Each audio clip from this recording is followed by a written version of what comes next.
Hoje é dia 9 de maio, né? Então nós estamos aqui para falar sobre a decisão do Copom de ontem. O Copom reduziu a taxa em 0,25 ponto percentual, a meta Selic, né? Isso causou aí algumas grandes discussões, porque pelo comunicado do Banco Central do Brasil, a decisão foi muito dividida, algo que há muito tempo a gente não vê nas decisões do Copom. Então, para falar sobre esse tema hoje, eu convido o professor Lixa para, enfim, expor aí quais são as razões dessa divisão, né? E a gente explorar um pouquinho mais esse contexto inflacionário brasileiro. Lixa, você. Tá? Obrigado, Margarida. Tá? Efetivamente, a gente teve uma reunião onde se esperavam algumas surpresas. Não se sabia bem qual seria a surpresa, mas eh, o fato de ter tido a divisão, uma divisão dentro do Copom, não acontecia desde agosto de 2023.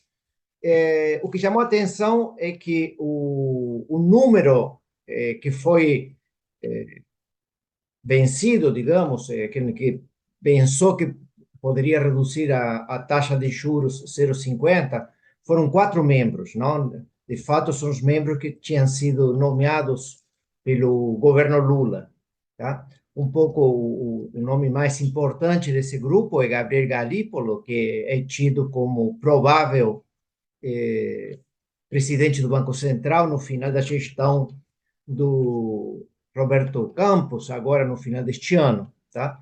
Então, e por outro lado, foram quatro diretores que votaram por 0,25, e aí teve o voto de Minerva do presidente, que é o Roberto Campos, e aí teve uma divisão 5-4. Então, hoje em dia, está se falando de que existem dois Copom. O velho Copom, que é o Copom do Roberto Campos, que acaba a sua gestão no final deste ano, no caso do Roberto Campos, tá? E o novo Copom, que provavelmente pode começar a ter um novo presidente, Gabriel Galípolo, em janeiro do ano que vem. Então, temos o velho Copom e o novo Copom, tá? Essa divisão tem causado alguns. Já era conhecida, tá? Só que até 15 dias atrás, as declarações dos diretores era bastante mais unânime, ou uniforme, pelo menos, tá? É claro que já a gente começou a ver algumas divergências quando teve a reunião no Fundo Monetário Internacional. O Roberto Campos, lá em Washington, teve uma conferência na qual declarou que mudava a orientação futura, ou seja, em princípio, a orientação que tinha sido colocada na reunião de março, em que se reduziria a taxa de juros 0,50 nesta reunião, foi quebrada, tá? De fato, o Roberto Campos foi bastante mais audacioso, diria eu, na forma de comunicação, mostrando que existiria, na verdade, quatro cenários alternativos, tá? E que cada cenário caracterizado por um certo nível de incerteza ou risco, e com isso políticas monetárias diferentes, e que isso estaria mudando um pouco a forma de fazer essa orientação, tá? De fato, essa comunicação, depois foram consultados alguns diretores, Galípolo, Paulo Piketty, que estavam presentes na reunião. Piketty estava presente, Paulo Piketty estava presente lá em Washington, e ele não sabia, não, eu não conhecia isso. Então, pode ser de que o Roberto Campos tinha apresentado numa conferência nessa numa entrevista esses novos cenários sem alguns membros do Copom conheceram, o que já mostrava alguma pequena divergência, tá? Então, depois, 10 dias atrás, já teve algumas declarações, por exemplo, do Gabriel Galípolo, muito mais doves do que estava sendo discutida por outros diretores do Banco Central, que mostrava também já eh, certa heterogeneidade nas opiniões, tá? De qualquer forma, o comunicado de ontem é muito curto, não sabemos exatamente quais são as razões que levaram, porque o comunicado de ontem é bastante duro, digamos assim. É mais hobbit que dovish. Ou seja, por exemplo, quando se comenta o cenário internacional, se utilizava na última no comunicado de março a palavra volátil, e agora se usa a palavra adverso. Ou seja, temos um comunicado muito mais duro, ou seja, aumentaram as incertezas, se usou muito mais a palavra cautela, tá? Então, se mudou o cenário, não está claro por que que quatro diretores queriam manter a redução de 0,50. Quais seriam as razões para, mudando o cenário, manter a mesma decisão? Isso não está claro, e pode ficar claro na próxima terça-feira, quando seja apresentada a ata do Copom. A ata já tem espaço lá, tá? É claro que a ata é redigida pelo diretor de política econômica, que é o Diogo Guilhem, que votou por 0,25, ou seja, quem vai escrever a ata é um dos que não foi derrotado, não? Mas, de qualquer forma, vai ter que dar espaço nessa ata do Copom para que os diretores que queriam reduzir 0,50 apresentem suas ideias, os seus pontos de vista em relação a isso. De qualquer forma, então a gente teve uma decisão que foi mais dura, uma, um comunicado que foi duro, mas a decisão, por causa da divisão, foi tida como bastante mais dovish, não? Esse que é o ponto. Ou seja, o mercado está pensando que pode ser que até dezembro deste ano, com esta diretoria, a gente possa ter mais uma redução de 0,25 na próxima. Me parece que o consenso começa a ser esse agora, 0,25 na próxima, vai para 10,25. Não sabemos se teremos mais uma, tá? E provavelmente a gente possa fechar este ano em 10% ou 10,25. E daria algum espaço para o ano que vem ter alguma outra redução. O problema é saber o que vai acontecer o ano que vem, 2025, 2026, 2027. De fato, quando a gente vai ver a inflação implícita para 2027, 2028, ela está disparando, está aumentando, tá? Ou seja, a inflação implícita em alguns contratos, tá? Como os DAP, não? Aqueles contratos futuros de cupom de IPCA, tá? Elas estão aumentando hoje para 2027 e 2028, tá? Em um contexto em que a inflação para 2025 e 2026 também está desancorada no Focus, tá? Ainda no Focus, ela não está convergindo para 3%, pelo contrário, não? Ou seja, está se mantendo num patamar para o longo prazo em 3,5, está bastante mais difícil, tá? Então, nesse contexto, o que a gente viu hoje de manhã no mercado financeiro foi uma forte subida do dólar, inicialmente, depois ele recuou um pouco, tá? Ele está hoje, agora neste momento, um patamar de 5,15, mas já teve bem mais acima disso. O Ibovespa caiu bastante, tá?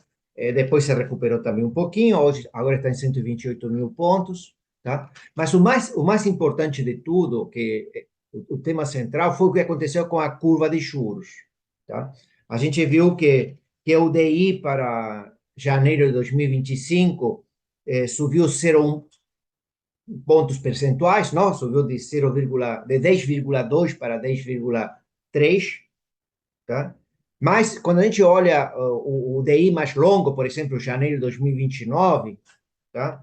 Ele subiu de 11,3 para 11,5. Na verdade, tinha subido para 11,6. Com o qual, os juros mais longos subiram mais que os juros mais curtos. Ou seja, a curva de juros ficou mais empinada. Aumentaram os prêmios de juros mais longos, tá? Mostrando uma desconfiança em relação ao novo Copom, tá? Esse que é o grande tema, não? Ou seja, tentar interpretar o que vai ser esse novo Copom, se vai ter interferência política ou não, tá? Por isso que é tão importante a ata da semana que vem, onde os diretores que votaram por uma redução de 0,50 consigam apresentar alguma argumentação de por que foi, se mudou o cenário, se ele se tornou mais incerto, mais volátil, precisava de mais cautela, tá? Por que razão que eles não acompanharam a decisão de 0,25, sendo de que a orientação futura já tinha sido quebrada, ou seja, já tinha sido antecipada por Roberto Campos, tá? No final de abril, lá em Washington, na reunião do Fundo Monetário, tá? Ou seja, a orientação que tinha sido colocada em março deste ano, na última reunião do Copom, já tinha sido alterada por uma orientação um pouquinho mais dura por causa do Roberto Campos, tá? Aliás, essa reunião me parece que aconteceu no Fundo Monetário e as reuniões que, não só Roberto Campos, porque o Paulo Piketty também estava lá na reunião, tiveram com outros presidentes do Banco Central e outros bancos centrais do mundo, acho que tem sido bastante importante, tá? Na decisão, tá? A gente vê que por um lado, a gente tem, digamos, quando a gente olha o cenário internacional, temos um Banco Central americano, um Federal Reserve, que tem sido muito errático, tá? Isso a gente tem que destacar, o fato de que você tinha uma comunicação muito dovish no final do ano passado, tá? Quando o Powell pensou que a gente teria uma forte redução dos juros este ano, você pensava em 6 reduções, tá? Depois isso mudou em abril, e a gente chegou a pensar de que poderia, em março a gente pensava 3, depois 2. Na verdade, quando a gente teve reunião a semana passada do Federal Reserve, depois tem um comunicado feito pelo presidente e depois tem uma entrevista. Quando a gente vê as perguntas que são feitas nessa entrevista para o Powell, a maioria das perguntas foram se ele ia aumentar ou não a taxa de juros, tá? Que era uma pergunta que ele, seu Paulo, não queria receber, ou que queria evitar, não? Ou seja, a principal comunicação do Fed a semana passada era dizer de que poderiam pospor a redução da taxa de juros, mas de nenhuma forma aumentar. Só que a comunicação tem sido tão errática que ele foi obrigado, foram 3 perguntas, não? Uma em sequência, tentando ele desmentir ou negar a possibilidade de ter aumento, tá? Mas, de qualquer forma, estamos num cenário, numa política americana bastante errática. Eu gostaria de destacar um ponto sobre a inflação americana. A inflação americana foi muito baixa, mas muito baixa mesmo, nos meses de junho, julho e agosto do ano passado. A inflação em junho do ano passado foi 0,1 no mês. E nos 2 meses seguintes, julho e agosto, foram 0,2%. Como este ano devemos ter, nos meses de junho, julho e agosto, inflações acima disso, o acumulado em 12 meses vai subir nos próximos meses. Ou seja, vamos ter uma inflação cheia nos Estados Unidos, que em lugar de convergir para 2%, que é a meta, vai subir. Por um efeito estatístico, porque a gente teve 3 meses no ano passado de inflações muito baixas. E, em consequência, devemos ter inflação um pouco mais alta, e isso vai criar algum ruído também, tá? O que implica que o Banco Central americano vai ter que também contornar esse problema que eles devem, obviamente, que já está sendo visualizado. Então, você tem um cenário internacional com uma política americana, política monetária americana um pouquinho errática, tá? Mas de qualquer forma que tem essa incerteza, porque a inflação americana deve aumentar, o acumulado em 12 meses deve aumentar nos próximos 12 meses. E um tema que se discutiu muito em Washington e que tem sido um tema frequente em quase todos os bancos centrais é a preocupação com as dívidas públicas. Ou seja, as dívidas públicas estão em patamares internacionais muito elevados, tá?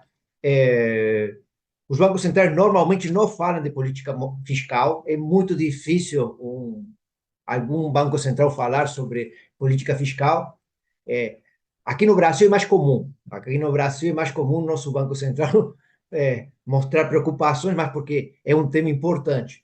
Mas esse é um tema que está mudando. O Powell agora está começando a mostrar preocupações sobre a política fiscal, sobre o déficit fiscal, sobre a dívida pública, e chamar a atenção especialmente, este é um ano eleitoral nos Estados Unidos, e podemos ter alguma mudança de administração no ano que vem, e criar, o Powell já está começando a colocar esse problema da importância, não, de uma coordenação entre política monetária e fiscal, tá? Então, voltando ao Brasil, desculpe eu ter sido assim, então, preocupação aqui no Brasil é que a curva de juros, que já tinha subido nas últimas 2 semanas, tá? Ou seja, lembremos que os juros estavam subindo nas últimas 2 semanas, e esse era um argumento que tinha também o Copom para não reduzir 0,50 a taxa de juros e 0,25. Ou seja, o Copom reduzindo 0,25 está indo um pouco atrás do que o mercado estava sinalizando já, tá? Com juros um pouco maiores do esperado. Tá? O outro tema que é importante, que foi apresentado rapidamente na comunicação ontem, é a preocupação com o mercado de trabalho, tá? Nós analisamos isso a semana passada, tá? Foi nosso tema do podcast da semana passada, uma preocupação com a dinâmica do mercado de trabalho, não? A população ocupada está crescendo mais rapidamente que a PEA, ou seja, a demanda de trabalho mais rapidamente que a oferta, e isso não pode acontecer para sempre, tá? Nossa análise na semana passada tratou sobre essa impossibilidade, não, que nos leva a uma discussão final sobre o tema do produto potencial. Margarida destacou esse ponto nosso, que provavelmente a economia não podia continuar crescendo nesse ritmo, tá? Porque poderíamos ter algum aquecimento na economia ou no mercado de trabalho. Esse tema também está sendo colocado, tá? É um tema que imagino eu que vai ter que ser discutido na ata da semana que vem, tá? Especialmente aqueles que pensavam em reduzir 0,50 a,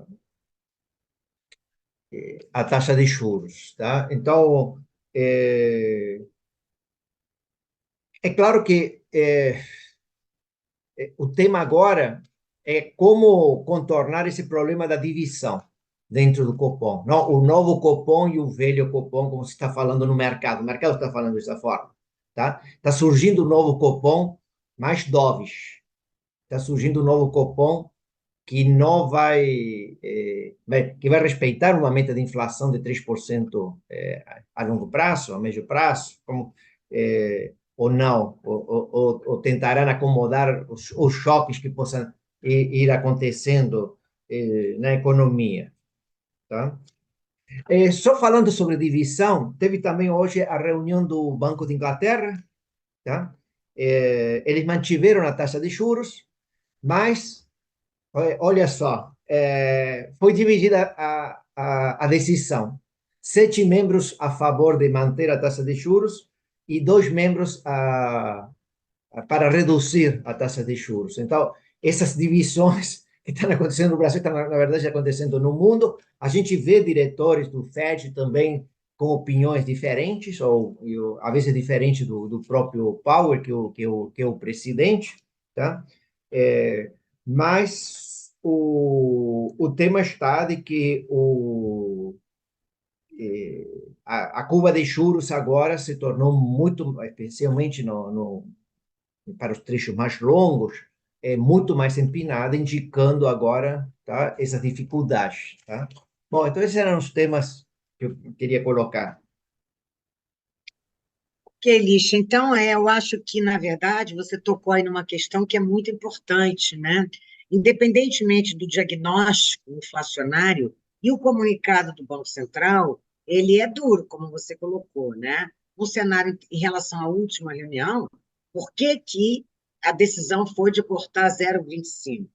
Porque, na verdade, o cenário internacional é mais desafiador, e os nossos indicadores domésticos, o mercado de trabalho mais aquecido do que na última reunião. Na penúltima reunião, não tinha ainda havido a mudança das metas fiscais, então agora é um cenário mais desafiador do ponto de vista fiscal, e as expectativas de inflação voltaram a subir, o que não se configurava na reunião anterior. Então, fica a dúvida, né? Por conta de um cenário mais carregado para mais inflação, por que alguns membros optaram por, né, dar um voto de uma redução de 0,5 ponto percentual para a meta Selic. E aí fica a dúvida, incerteza, você tem risco. E aí a precificação desse risco, né, que está subindo essas taxas de juros mais longas. Bom, então eu queria aqui Eu finalizar. só destacar esse ponto das expectativas. A expectativa, segundo o Copom, segundo o Focus, de acordo ao Focus, a inflação esperada para este ano está em 3,7, para o ano que vem em 3,6 e para 2026 e 2027 3,5. A gente Uhum. poderia pensar de que, claro, a meta é 3, então 3,7, 3,6, 3,5 é um pouco mais alta, mas não está tão longo, tão logo. O problema é que semana após semana está subindo. Essa que é a questão. Essa que é a questão. Então, em lugar de ancorar, ou seja, ir na direção de 3%, Elas está estão subindo e indo na desancorando. direção de 4%. Então, claro que ainda não são números tão importantes, não? O desequilíbrios, não? Entre a inflação esperada e a meta deste ano, não? Mas, de qualquer forma, está se ampliando.